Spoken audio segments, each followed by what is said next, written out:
So who here can tell me what this is? Probably an easy one for you. That's the wood, and you can see here it does produce flowers and berries. Do you know what this is? Let me know in the chat. So this is actually one of the most fastest growing plants that you can use to make a hedge, and it's actually beneficial for the insects as well. The see here.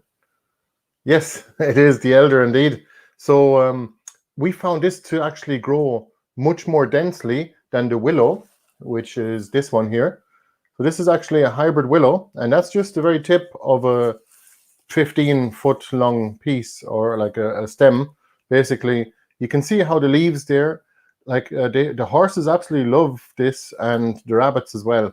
So I'm not sure about sheep. I think they'll eat it also. Not sure about cows as well, but it is meant to be a really good fodder tree. And look at how many leaves it produces. And this is towards the end of the growing season. It definitely is the fastest hedge you can grow. But if you mix these two, you get a much denser hedge, because I found the elder actually, it just grows more stems as well, and it just it has much more dense foliage when it's on the tree.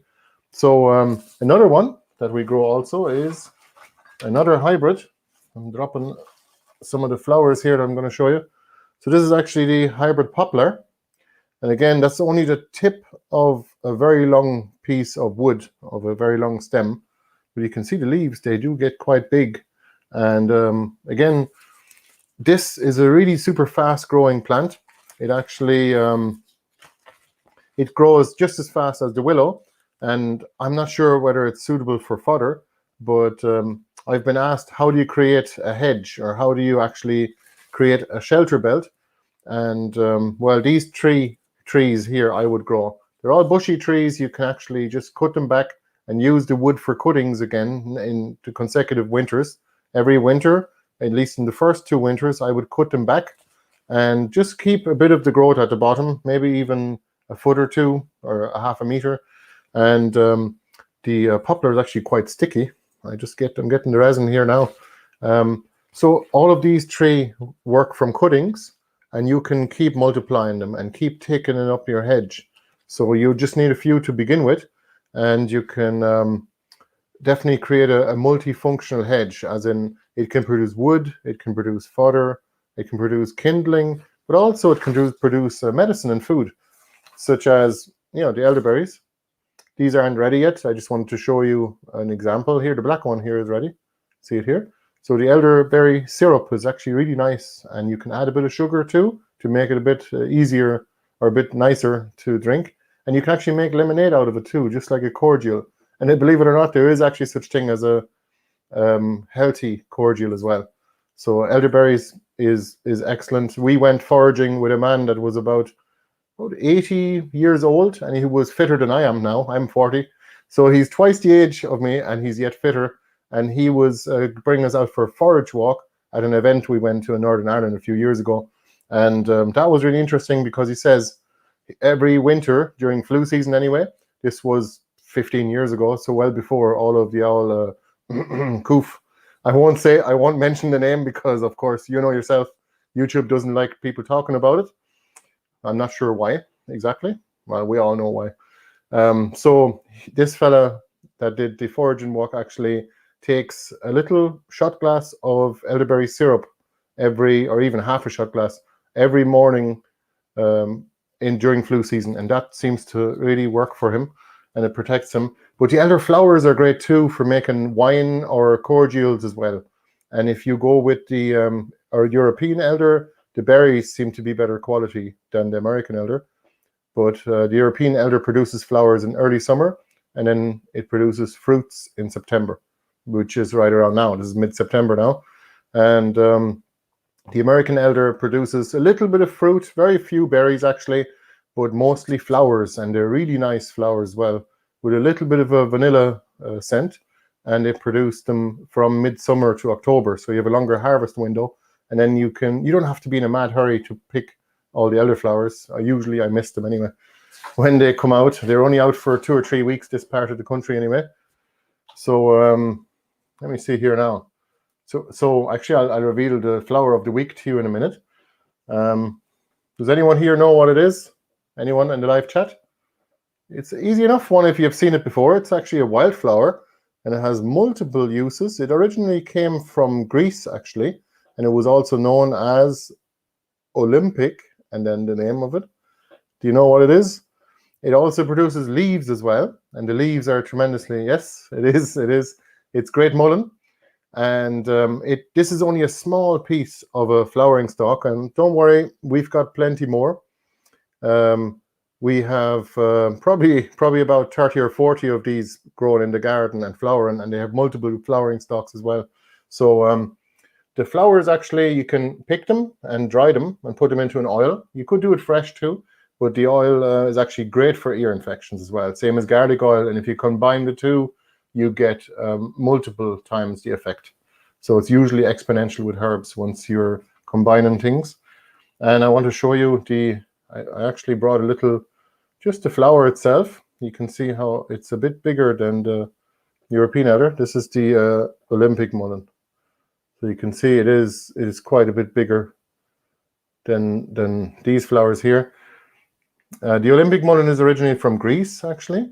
It's also known as Greek mullein, and it has a longer flowering period, and it actually produces bigger flowers. So apparently they're easier to harvest, so people that grow herbs and herbal medicines actually prefer to grow the Olympic mullein. But I found the great mullein to be more reliable in the Irish climate anyway. So that's something for you. Just really important plant to have. That's why we always send out seeds with every order, just free of charge, just to get people growing all these useful wildflowers. So who here knows what plant that is? It's not chamomile. Chamomile is different. I didn't pick up chamomile today. I was just in the garden watering, as I was saying earlier, for those of you who just joined. And best time to water is at night, just because the water has time to seep into the ground and it doesn't get evaporated. But I was just picking up a few bits from the garden that are still being productive at the moment. So the reason why I'm actually showing you all these plants is actually because I want to encourage you to pick the produce in your garden, as in even the flowers are also very useful too, because you could actually dry these and then you keep them for the winter. So it's not daisy, no, it looks very similar. It is the feverfew. So it actually has a really nice scent. These ones are actually finishing now, so they're going to produce seeds now. It is quite a weedy plant in the garden. It does produce a lot of seeds, but it is tremendously useful as well, and the leaves too. So it actually could be used for all kinds of different herbal remedies. You best check a book. We would recommend the DK Encyclopedia of Herbal Medicine. It's very good. Now, let me see here. What else have we got? Have you ever seen this one before? And if you don't know what it is, don't worry, I'll tell you in a minute. Does anyone here know what it is? I'll tell you now, it's not amaranth. And it's not any kind of ancient grain. It does produce these seed heads as well. They are edible, but actually the main part that would be eaten is the leaves, especially the tips before it produces the seed. They could still be eaten now though, and they're really nice when you cut them up and you saute them in the frying pan with a bit of butter for just less than a minute, and then you add a bit of cheese at the end. And it's purple tree spinach, this one here, and unfortunately it's not perennial. It does die back in the winter completely, and it doesn't come back next year, so you have to grow it from seed again. Hello Bianca, how are you doing? Thanks for joining. Do you like the angle, Bianca? I had to turn the computer desk around. This is still my temporary office at the moment. I'm sure some of you guys watching will know what I'm talking about, because I know I was talking to some of you guys about business as well, and I've actually had a few people visit as well over the last couple of years that want to get out of the old 9-to-5 thing and start their own business on the side, and they were asking for valid strategies on how to do it. Like, I definitely wouldn't do it jumping straight into it. You want to do it a little bit at a time, like you want to build it up on the side. But if you guys have any questions about business at all, please let me know. Hello, Vanessa. Thanks for joining. Hope you guys are doing very well over in Strokestown. Hope you don't mind me revealing your general location. But Strokestown is a lovely place to live, especially Strokestown House with its pineapple house. If you haven't visited that, or if you're ever in this part of the country, it would be well worth a visit. All the walled gardens there. So Strokes on House, actually. We have a video of it on our YouTube channel if you're interested. And yeah, just type Strokes on House into the YouTube channel, or walled garden for that matter. So yeah, no, the purple tree spinach, actually my favorite vegetable for breakfasts now, although I normally don't bother with much vegetables in the mornings. Usually it's between pork and eggs. So can you tell me what this is? Does anyone know? This is a really important plant too, and you can still start this from seed. And again, the reason why I'm showing you guys all these plants is simply because they're still out there, they're really productive, and you can still start a lot of these from seed just about now. If you start them now, you'll still get seedlings, and then they'll grow on next year. Even this one, do you know what it is, anyone? It's not cabbage, it's definitely an allium, sorry, it's definitely a brassica. It is red Russian kale, and it's actually my favorite for flavor. It's not too spicy, and it's very mild. It's not too bitter or not too spicy. Hello, Kevin. How are you doing? Thanks for joining. So the flower heads are edible too. They taste like broccoli, and at least that's our 6-year-old boy's interpretation of the flavor. He likes to go around and eating them, and I said to them, "Jays, make sure there's no insects in them first." And the leaves too, they're actually really nice. So red Russian kale is well worth it, because it actually grows at really low temperatures. It grows at temperatures above 4 degrees Celsius, and it'll actually germinate. The seeds will germinate at temperatures of 12 degrees or more. So yeah, Cayman, if you're still here, you can probably grow this where you are in the south of the country, probably all year, probably even during the winter it'll actually grow. Here where we are, it does take a break during the colder time, like December and January. But in general, even when it's going to seed, it's a biennial, so it's not actually perennial. This is not a perennial variety, the red Russian kale, but it does go to seed in the second year, as it should. That's what it does. Same as broccoli, and it still produces a lot of fresh leaves though. Before it goes to seed or before it goes to flower in spring. So you get a couple of flushes. You get this year's leaves. They stay pretty good for the winter, at least until probably the end of December. And so you'll have fresh greens in the garden up to Christmas pretty much. And if you grow enough of it, you'll have some in January as well. And after that, you probably get fresh growth as well. So can anyone here tell me what this is?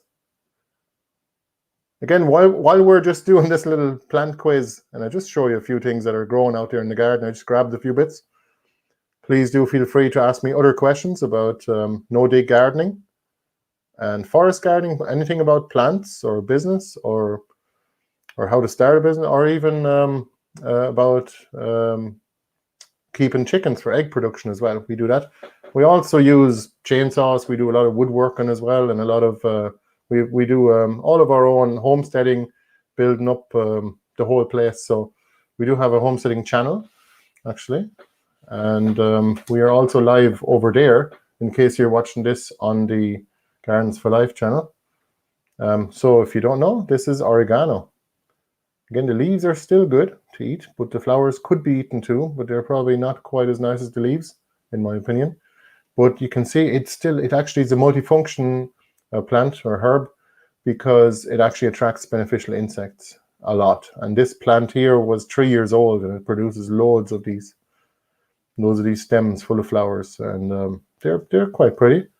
They're not quite upright enough to use in a bouquet. This one is not too bad, but definitely a plant worth having. And we haven't had to we haven't had to dry any of our herbs. We just have enough of them out there for 11 months of the year anyway. So let me see here. What else have we got? We have 2 more or 3 more. 2 more.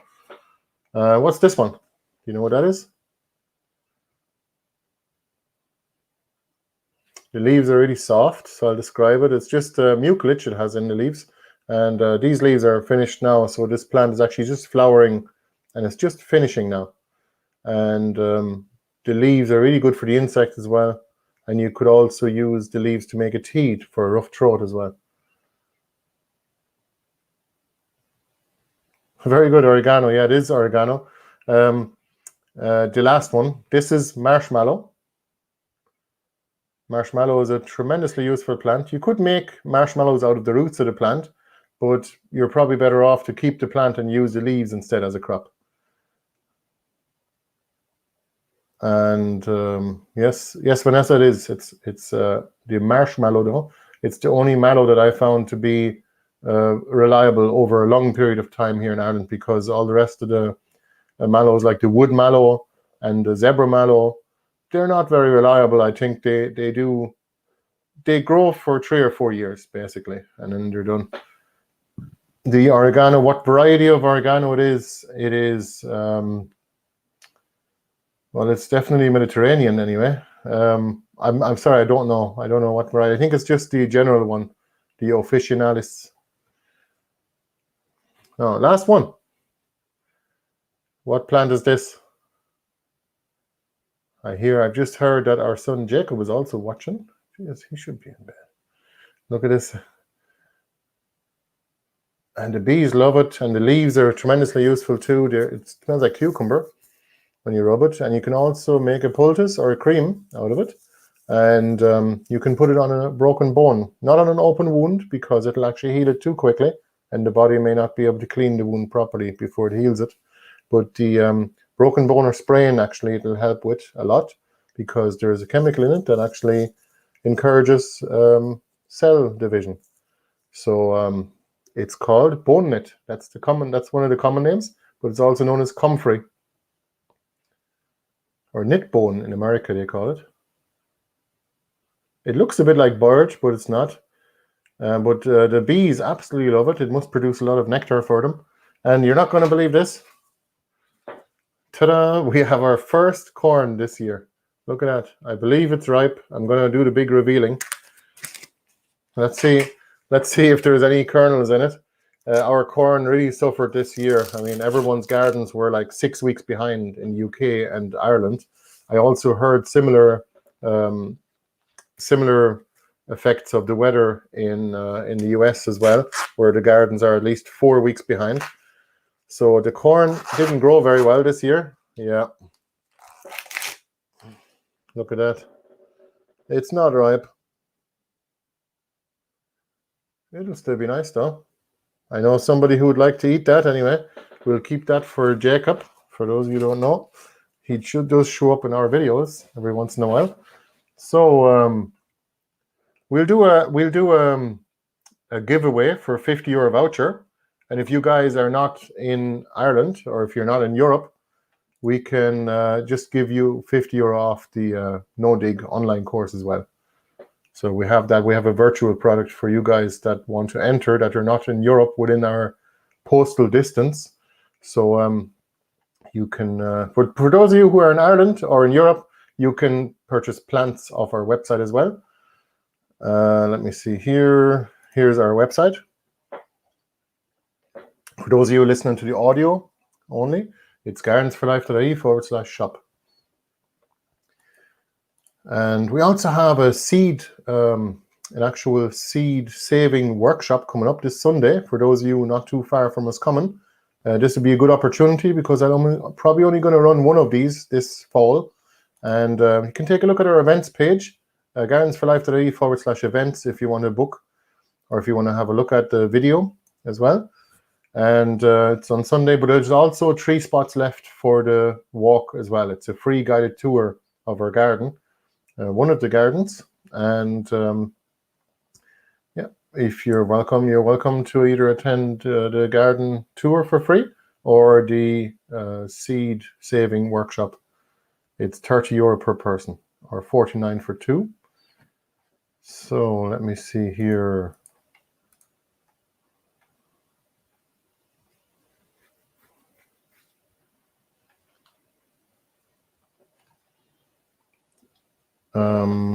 Bianca's asking, any tree cuttings for sale? They are available on the website, but they're not shipping out yet. So they're the leaves, especially, I actually had them earlier here. We have elderberry cuttings as well, but mostly the kind of cuttings most people are looking for every year is actually the willow and the poplar. So this is the hybrid poplar, this is the willow. And when the leaves all come off, well, then the plant has gone dormant. The trees will have gone to sleep, and they're hibernating for the winter. And that's the best time of the year to do the cuttings, of course. We don't want to waste all that energy that's in the leaves by stripping the leaves and shipping them early. And it wouldn't really do you any good by planting them now. But they are available, and every year we've been selling out of them as well for the last 5 years. So get your willow cuttings and reserve them on the website. You can buy them now, and you even get a little discount as well. So willow cuttings are probably the most famous of them all. And most people like them because they're so versatile and you can use them for a lot of stuff, but also because they grow in very wet conditions as well. So alder also grows in wet condition as well, and we want to grow some of those as well. And the lime tree we're going to start growing as well. That was a lot of as wells. So yeah, if you guys are, let me see here. I'm just looking over here, checking for the comments and questions. How to make a bonsai? I actually don't know. I think you take a tree and you grow it for a very long time in a very small pot, and you keep trimming it back, and that way it'll just stay small. That's the key, I'd say, to restrict the roots of a plant, of a tree like that. And you'll be able to have a tiny tree that looks like a big old tree in a small little pot on a windowsill. We don't do that because our windowsills here in the house actually are full of other types of plants, such as aloe vera, which you probably all know it can be used for burns as well. If you have a burn or any kind of itchy skin from an insect bite or whatever, put some aloe vera on it. It helps a lot. It also, by the way, for those of you growing Madeira vine, you can also put the Madeira vine tuber or leaf. You just basically break it up and put it on the. It has the same effect as the aloe vera on burns or insect bites. So if you happen to be out in the garden and you have no aloe vera, the Madeira vine will do it too. Now let me see here. I'm always checking over here because that's where the comments all are. Now let me see, what else did I have? Oh yeah, so there's one thing I want to show you. Let me just bring you up on the screen here. So for a lot of you guys that I've had questions about what time of the year is it best to start a no-dig garden, and people are kind of, they don't really have, it's not that they don't have the willpower, they do want to do it, but they find that it's too much work up front, or that they think that you have to do the whole acre. If you're going to do it, you might as well do the whole acre in one go. It's not true. You can start small, and we've started small too. Look at this back garden in a housing estate. Now, I grew out of that very quickly because I took an allotment in that loan, actually, for those of you living in the Midlands of Ireland. And this little back garden here was all I had in a rented house and in a housing estate. And I made a start growing my own vegetables and other plants too. And look at this. This was the allotment, and I started very small a long time ago. I was about 15 years ago. But I also was gardening before that as well, especially with my stepmother. She's from Kazakhstan, and she taught me a thing or two about gardening. But look at this. This is basically how Gardens for Life started. When you look at that, I just want to encourage you. You can do it. You don't have to do the. Well, we were still digging at the time, but no dig is so much easier. I wish we had known about it at the time, because we certainly wouldn't have been. Like, we would have removed the lawn, which we did, and we asked the landlord first, for those of you wondering, but we also said that we're going to put it back when we move out, which we did. And if I had known about no dig, it would have been so much easier, which we do now. So we just smother the weeds instead of and look at that, we started with this little greenhouse as well.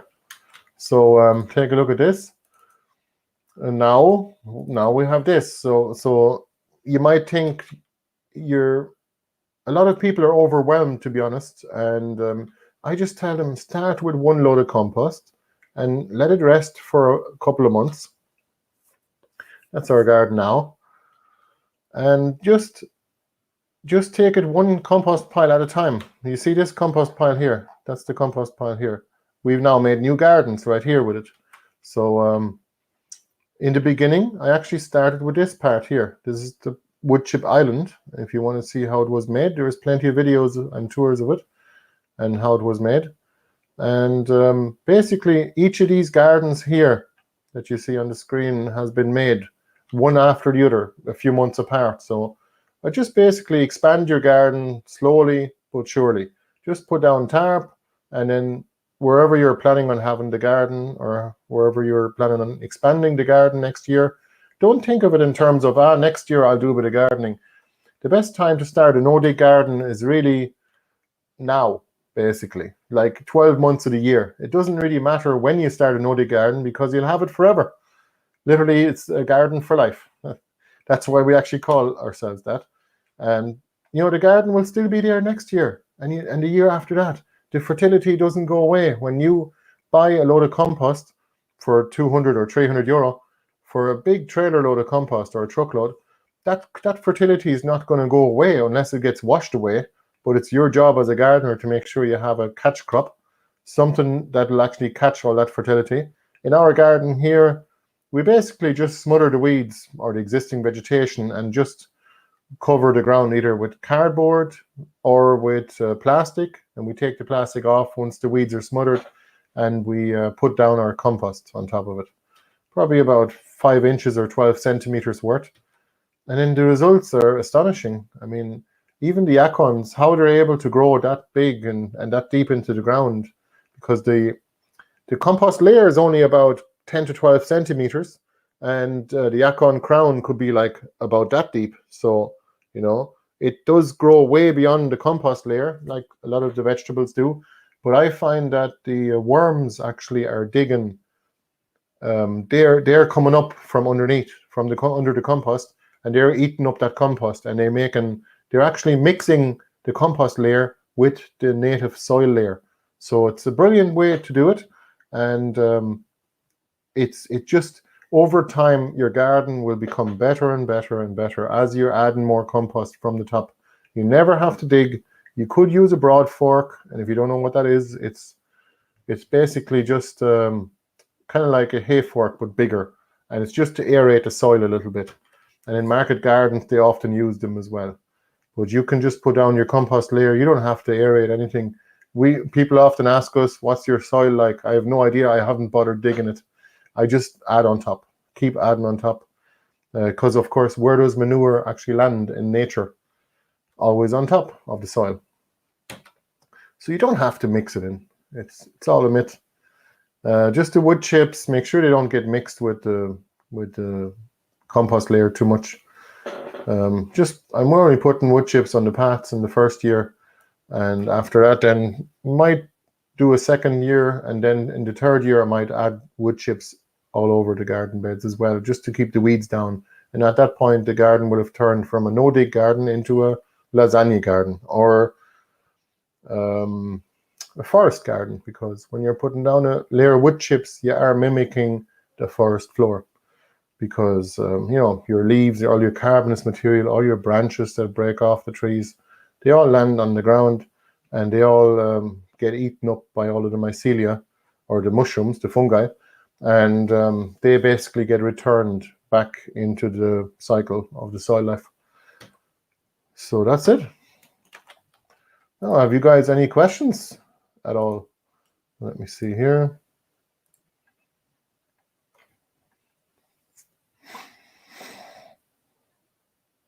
Overwintering tomato plants, no, I don't have the facilities. The problem is to overwinter a pepper plant or tomato plant would be quite difficult with a tomato plant anyway, but you could probably do it with a pepper plant if you keep it on a windowsill in the house. The problem is, again, most of our windows are usually full. Now, this windowsill over here, you can see there is a little bit of space, and we might yet put a plant or two there. But in general, I found it's really hard to keep them from molding in the winter. Where we are anyway, in the Midlands of Ireland, the pepper plants and the tomatoes both, they usually start going moldy in the greenhouse, even if it's a really dry greenhouse in December. And I can't really do much about it other than bring them into the house earlier. And again, how many windowsills have you got? That's the question. So all right, you guys, do you want to if you want to enter the giveaway, we'll have the giveaway now. Just type the word enter into the chat if you want to enter the giveaway, and please give us a thumbs up. I'd highly appreciate that on whatever platform you're watching this. It'll help us a little bit to get this information out to more people.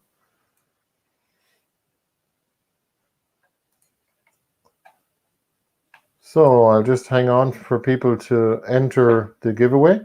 I'm sure there's always a little bit of a delay. So if you missed that, type the word enter in all capital letters into the chat to enter the giveaway. It's free, and you can win a €50 voucher for our online shop, which is here. I'll just put the shop into the chat as well. Give me a second there now, because that way you can click on it. So if you want to have a look at what we have, enter the giveaway. Last chance to enter the giveaway for a €50 voucher for our online shop. Just add the word enter in all capital letters on the chat. And we'll use our random flux capacitor website here to actually choose a winner, a winning comment actually, and it will display it on the screen. I hope you don't mind your name being shown. Most of you won't, because of course you're on a public chat here, and you know.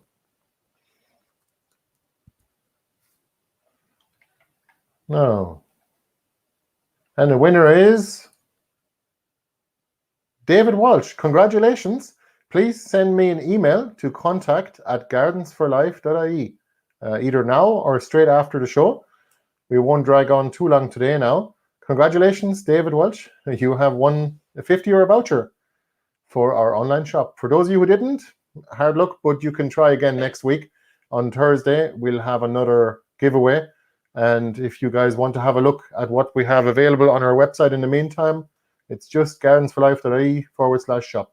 I just want to say it in audio because some of you guys are only listening to the audio version of this.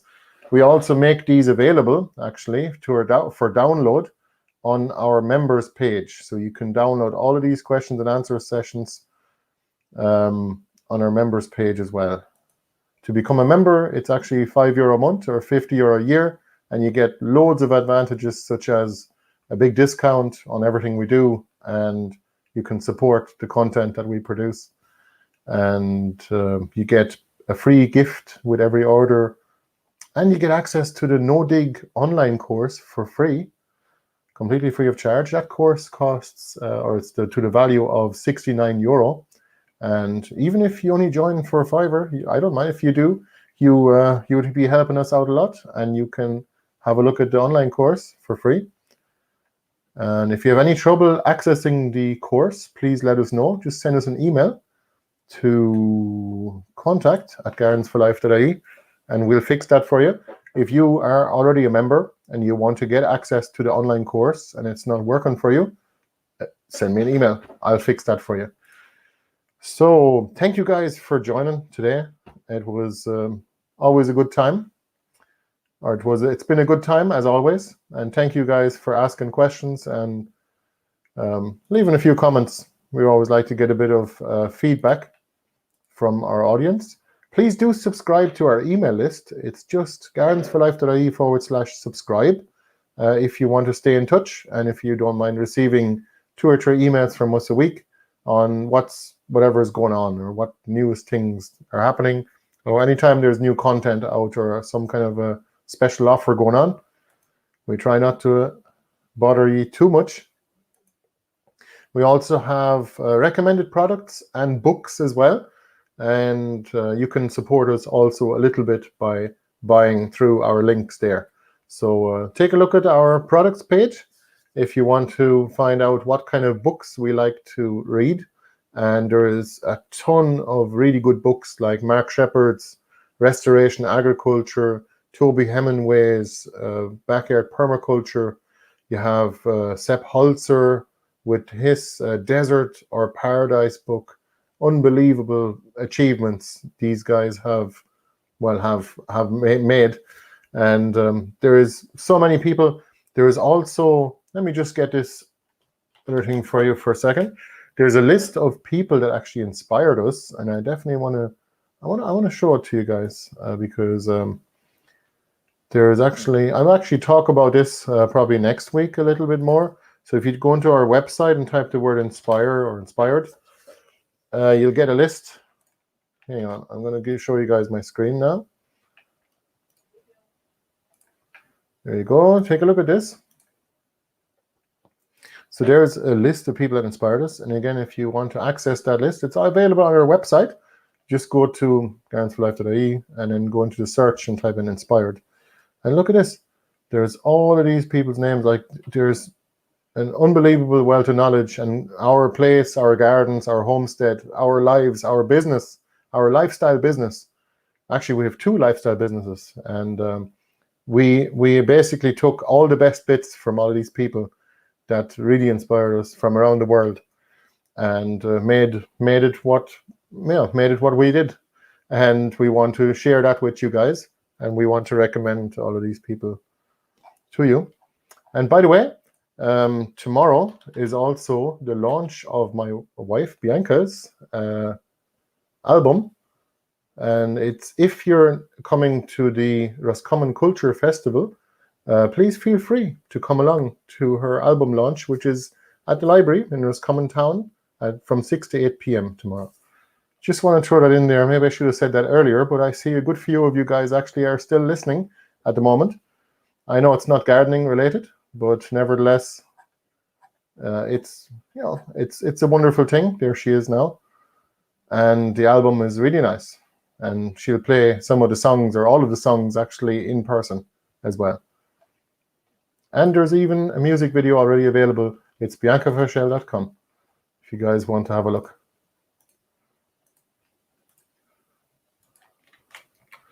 Again, thank you guys for joining, and we will see you next time, next Thursday. If you have any questions in the meantime, just send me an email. Oh, sorry, I still have this thing up here.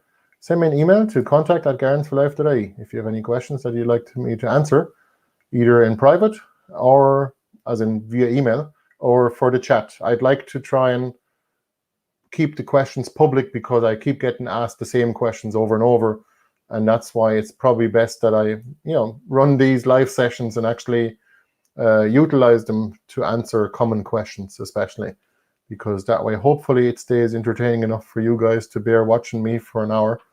And we are working on the background.